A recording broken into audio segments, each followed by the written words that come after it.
és kérek szépen egy hatalmas tapsot az öltöztetőinknek, Enikőnek és Fanninak, lányok.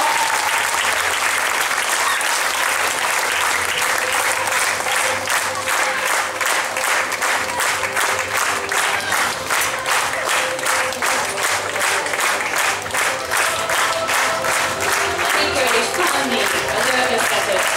Horváth Dávid, akrobatika tanár.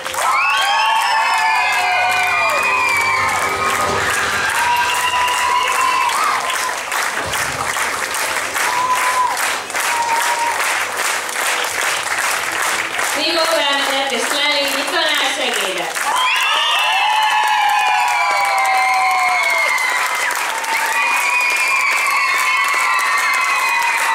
Szabó Ildikó, tánctanár.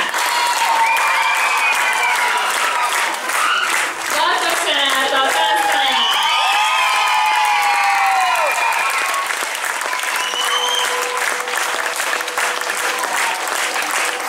Mindannyiunk nevében köszönöm a figyelmüket, a táncosoknak az egész éves kemény munkát. Júniusban kedden és pénteken lesznek táncórák az Ady Endre Általános Iskolában, illetve június 24-én lesz még egy workshopunk szintén az Ady Endre Általános Iskolában, amire lehet jelentkezni.